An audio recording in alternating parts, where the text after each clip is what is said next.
우리에게 주시는 하나님의 말씀은 요한복음 14장 15절로 21절입니다. 그렇게 길지 않으니까 합독하도록 하겠습니다. 너희가 나를 사랑하면 나의 계명을 지키리라.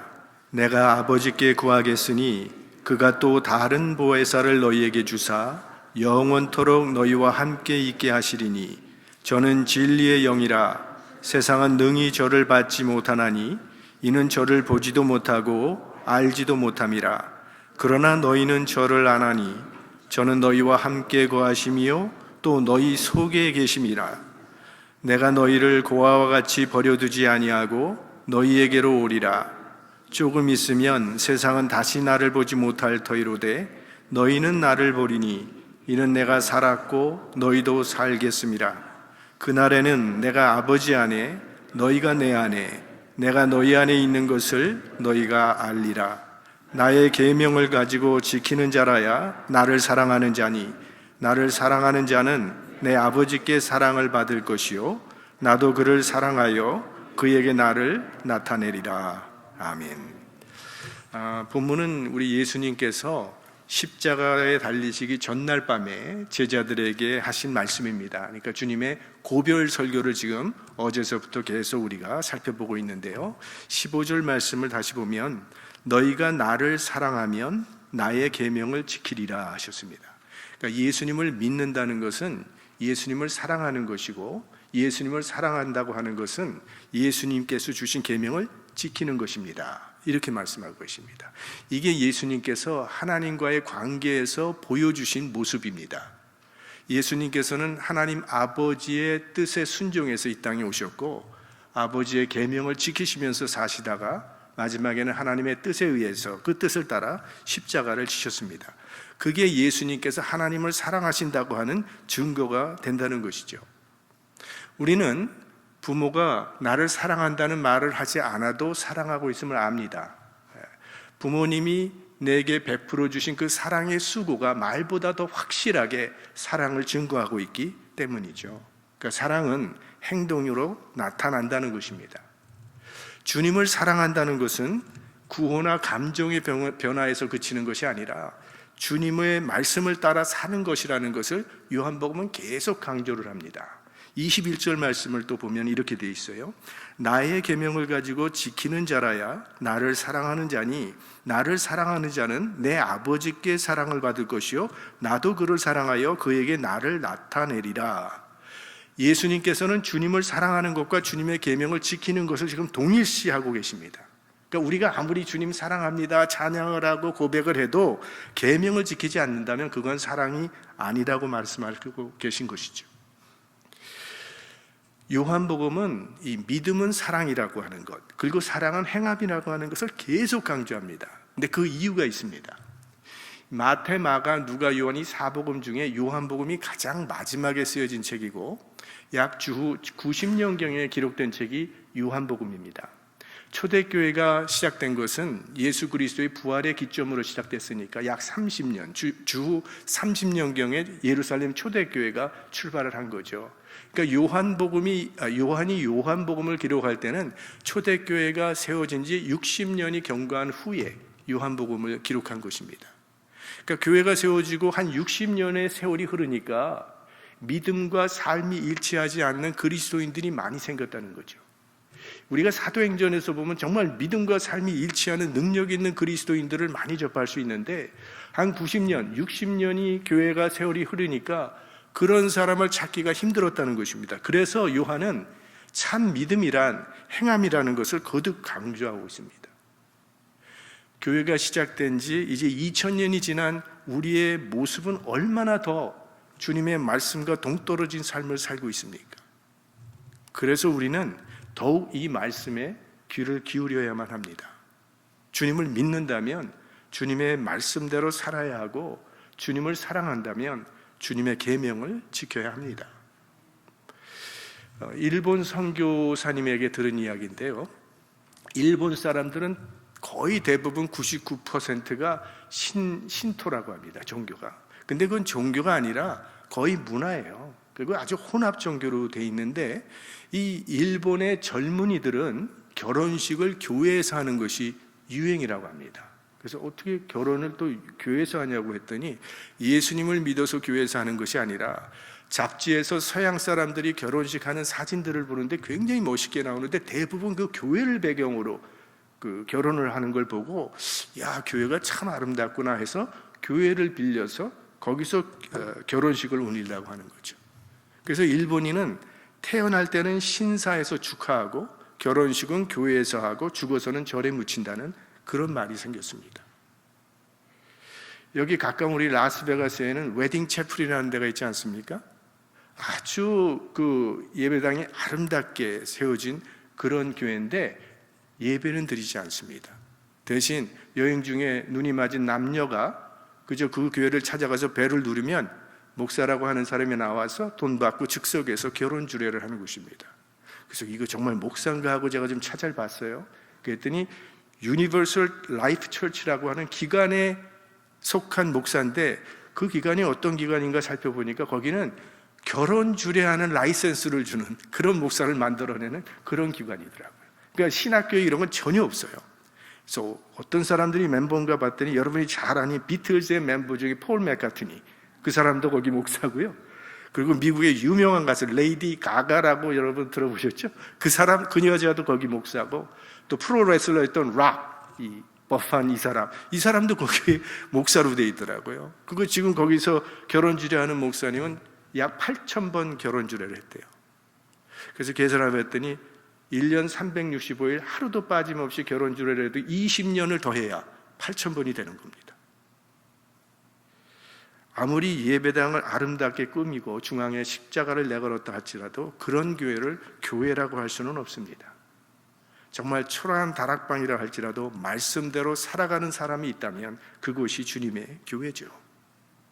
복음의 본질이 없는 교회는 아무리 그 숫자가 늘어난다 할지라도 생명을 구원하는 통로는 될 수 없습니다. 근데 성경은요, 우리가 교회라고 말을 합니다. 그러니까 우리가 진정 교회다운 교회가 되기 위해서는 길이요 진리요 생명이신 주님의 말씀을 따라 살아야 합니다. 주님의 말씀대로 살았던 그 소수의 제자들로 인해서 인류 역사가 새로워지지 않았습니까? 우리가 주님의 말씀을 지키고 주님의 말씀대로 살아간다면 우리를 통해서도 생명의 역사가 일어나게 될 것입니다. 하지만 문제는 연약한 우리들이 어떻게 주님의 계명을 지키며 살아갈 수 있겠는가 하는 것이죠. 우리의 힘으로는 우리는 경험했습니다. 절대 불가능하다는 것. 그래서 예수님께서 보혜사 성령을 약속해 주시는 것입니다. 16절 말씀을 한번 같이 보겠습니다. 내가 아버지께 구하겠으니 그가 또 다른 보혜사를 너희에게 주사 영원토록 너희와 함께 있게 하시리니. 자, 이 말씀 속에서 우리가 성령이 어떤 분이시라는 것을 몇 가지로 알 수 있어요. 먼저 성령은 보혜사입니다. 이 보혜사라고 하는 단어는 요한복음에만 나오는 단어인데 원래 이 보혜사라고 하는 뜻은 그 당시에는 피고를 변호해주는, 법정에서 피고를 변호해주는 변호사를 가리키는 것입니다. 그리고 뭐 위로하는 사람, 돕는 사람 이런 뜻을 가지고 있는 게 이 보혜사라고 하는 단어인데 유태인들의 가정교육 방식은요, 보통 자녀가 잘못하면 매를 드는 것은 아버지라고 합니다. 아버지가 들어가서 자녀를 때려요. 잘못한 자녀를. 그리고 방을 나오면 그때 어머니가 들어간다고 합니다. 그래서 내가 매를 맞아서 아프지만 아버지가 너를 때린 것은 널 미워해서 때린 것이 아니라 널 사랑하기 때문에 바른 길을 가라고 그렇게 때린 것이다 라고 가르쳐 주면서 그에게 좀 이해를 시키고 또 위로해 주는 역할을 어머니가 한다는 거예요. 그러니까 이 보혜사의 역할이 바로 어머니와 같은 것입니다. 우리가 이 땅을 살아가면서 어떤 일을 만났을 때 이 일이 왜 내게 생겼는지, 이건 하나님의 사랑에 의해서 나에게 왔다라는 것을 깨우쳐 주시는 분이 성령님이시고 그 사건을 믿음의 눈으로 해석할 수 있도록 도와주시는 분이 바로 보혜사 성령이라는 거예요. 그 다음에 또 다른 보혜사라고 했으니까 이건 예수님도 보혜사라는 겁니다. 그리고 성령도 또 다른 보혜사. 그러니까 예수님과 성령의 역할은 동일한데 존재는 구별된 존재라는 그런 말씀입니다. 요한일서 2장 1절 말씀을 제가 봉독해 드리겠습니다. 세 번역으로. 누가 죄를 짓더라도 아버지 앞에서 변호해 주시는 분이 우리에게 계시는데 곧 의로우신 예수 그리스도이십니다. 이렇게 되어 있어요. 그러니까 예수님은 하나님 앞에서 우리를 변호해 주시는 보혜사라는 이야기를 하는 겁니다. 예수님이 세상에 계실 때 연약한 제자들을 도와주셨고 그들을 위로해 주셨고 또 때로는 변호해 주시는 그런 역할을 예수님께서 하셨거든요. 그런데 이 예수님께서 떠난 후에서, 이 세상을 떠난 후에는 성령께서 바로 그런 동일한 역할을 하고 계신다는 겁니다. 그러니까 성령은 예수님을 대신하여 오신 분입니다. 그래서 성령을 그리스도의 영이라고 부르는 거예요. 성령은 예수님께서 이 땅에 계시다면 하실 일을 대신하시는 분이 성령입니다. 그렇다면 지금 예수님께서 이 세상에 오신다면 예수님은 무슨 일을 하실 것이라고 생각하십니까? 예수님께서 2000년 전에 오셨을 때와 본질적으로 똑같은 일을 하실 것입니다. 우리로 하여금 죄를 깨우쳐 주시고 예수님을 믿음으로 구원받게 하시고 이 땅을 살아갈 때 하나님의 뜻대로 살아갈 수 있도록 하나님의 말씀을 우리에게 가르쳐 주실 것입니다. 이 예수님의 사역을 지금 오늘 이 땅에서 계속해 나가시는 분이 성령님입니다. 그러니까 성령님은 예수님의 사역에 역행하거나 예수님의 사역과 무관한 일은 하지 않는다는 거예요. 이 말은 성령께서 하시는 일은 모두 그리스도 중심적이라는 말입니다. 그러니까 그리스도 중심적이 아닌 거기서 벗어난 영은 미래를 알아맞히는 신비한 능력이 있다 할지라도, 기적을 일으키는 능력이 있다 할지라도, 심지어 죽은 자를 살리는 능력이 있다고 할지라도 그건 기독교와는 상관이 없다는 겁니다. 왜? 성령은 그리스도의 영이기 때문입니다. 여러분이 펼치신 요한복음 16장으로 한번 잠깐 건너가 보십시오. 요한복음 16장 14절 말씀을 한번 보겠습니다. 요한복음 16장 14절 합독하겠습니다. 그가 내 영광을 나타내리니 내 것을 가지고 너희에게 알리겠습니다. 그가는 누굴 얘기하는 건가 하면 성령을 이야기하는 겁니다. 그러니까 성령의 사역은 그리스도의 영광을 나타내는 것이라는 거예요. 성령은 자신을 드러내는 영이 아니라 예수 그리스도를 드러내고 예수 그리스도의 영광을 나타내는 영이 성령입니다. 그래서 성령은 그리스도 중심적이라고 이야기를 하는 거예요. 그래서 성경은 무턱대고 영을 다 믿지 말고 분별하라고 한 겁니다. 요한일서 제가 4장 1절 말씀에 보면 사랑하는 자들아 영을 다 믿지 말고 오직 영들이 하나님께 속하였나 시험하라. 많은 거짓 선지자가 세상에 나왔음이니라. 이렇게 돼 있어요. 기독교 내에서는 어떤 현상을 놓고 이게 정말 성령의 역사인가 아니냐 하는 걸로 많은 논란이 있어 왔습니다. 예를 들어서 당신의 병이 고쳐졌다고 성령께서 지금 저에게 말씀해 주셨습니다 했는데 집에 가는 도중에 죽었다면 어떤 것이 성령의 말씀이며 어떤 것이 사람의 말씀입니까? 1990년대에 아마 여러분들 다 들으셨을 거예요. 토론토 블레싱이라는 거 한번 들어보셨죠? 저 토론토에 있는 그 캐리스메리간 처치에서 집회를 하는데 거기서 이상한 영적 현상이 일어났어요. 사람들이 막 쓰러지고 그리고 막 뒹굴고 짐승이 내는 소리들 내고 그리고 특별히 특징 중에 하나는 까닭없이 계속 웃는 거예요. 웃음을 멈출 수가 없을 정도로 계속 웃는 그런 현상이 있었는데요. 그래서 많은 믿지 않는 사람들이 그거 보고 예수 믿게 된 그런 교회도 많이 생기고 그랬어요. 자, 이런 현상을 보고 이런 영적 현상이 일어났는데 이게 정말 성령의 역사인가를 어떻게 분별할 수 있는가 하는 겁니다. 이런 문제를 정확하게 구분할 수 있는 표준이나 규칙은 없습니다. 다만 이것이 그리스도 중심적인지를 생각해 보며 성경 말씀을 토대로 분별해내야 됩니다. 그 다음에 또 한 가지 여기 보니까 성령은 영원토록 함께 하시는 분이라고 말을 했어요. 구약의 경우는 성령이 그 사람과 영원토록 함께하는 경우가 아주 극히 드물었습니다. 주로 어떤 특별한 인물을 위해서 간헐적으로 임했을 뿐이에요. 그러나 지금은 성령께서 모든 믿는 자들과 영원토록 함께 하신다고 말씀하고 있습니다. 그러니까 우리가 하나님의 말씀을 지키고 하나님의 뜻을 행할 수 있도록 지금도 성령께서 우리를 도우시고 계시다는 거예요.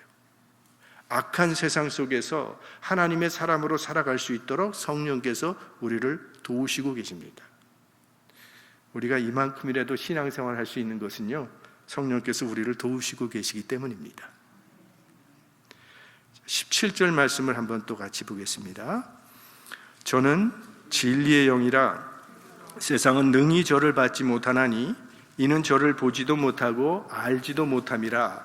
그러나 너희는 저를 아나니 저는 너희와 함께 거하시며 또 너희 속에 계시겠으므리라. 성령은 진리의 영이라고 말을 합니다. 그러니까 우리를 진리 가운데로 인도하시는 분이 성령님이에요. 여기서 진리란 예수 그리스도의 말씀을 이야기하는 것입니다.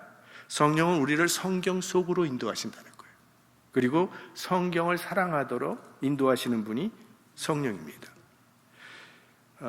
그 14장 조금 내려가면 26절이 있거든요. 26절 한번 함께 읽어보겠습니다. 보혜사 곧 아버지께서 내 이름으로 보내실 성령, 그가 너희에게 모든 것을 가르치시고 내가 너희에게 말한 모든 것을 생각나게 하시리라. 자, 내가 너희에게 말한 모든 것을 생각나게 하시리라. 그러니까 성령께서는 주님의 말씀, 곧 성경을 깨닫게 해주시는 분이라는 거예요. 성령은 절대로 성경을 넘어서지 않습니다. 성령은요, 성경 외에 그와 동일한 어떤 직통 계시라든지 어떤 새로운 계시를 주시는 분이 아니에요. 왜? 하나님의 계시는 이미 성경으로 완성되었기 때문입니다. 그래서 성령이 충만한 사람은 이 성경의 권위를 높여요. 그리고 성경을 가까이 하게 됩니다. 성령은 성경의 진리와 권위를 확신할 수 있도록 우리 마음 가운데 확신을 주시는 분입니다. 그리고 세상은 진리의 영이신 성령님을 보지도 알지도 못한다고 했어요. 그러나 우리는 그분을 안다고 말합니다. 그분은 우리 속에 계시기 때문에. 여러분 안에 성령님이 계심을 믿으십니까? 오늘 새벽 우리를 이 자리로 인도해 주신 분도 성령님이시고, 우리에게 주님을 사랑할 수 있는 마음을 주신 분도 성령님이시고, 우리에게 진리의 말씀을 깨닫게 하시고 그 말씀대로 살아갈 수 있도록 도와주시는 분, 그분이 바로 성령님입니다. 늘 우리 속에서 우리를 도우시고 계신 성령님을 기억하십시오. 그리고 그분이 무슨 말씀을 하시는지 그분의 음성에 귀를 기울이십시오. 그리고 그분께 응답하는 삶을 살아가십시오. 그러면 성령님께서 우리를 진리 가운데로 이끌어 주실 것입니다. 오늘도 우리 성령님의 인도하심에 순종하심으로 승리하는 하루가 되시길 축원합니다. 사랑의 아버지 하나님, 이곳에 진실로 우리 주님 사랑하는 사람들이 모였습니다. 길이요 진리요 생명이신 주님의 말씀을 지키며 그 말씀을 따라 살아가는 우리가 될 수 있도록 도와주시옵소서.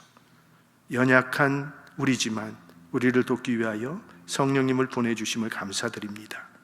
우리 안에 계시는 이 진리의 영을 날마다 기억하고 그 음성에 귀 기울이는 사람들 되게 하여 주시옵소서.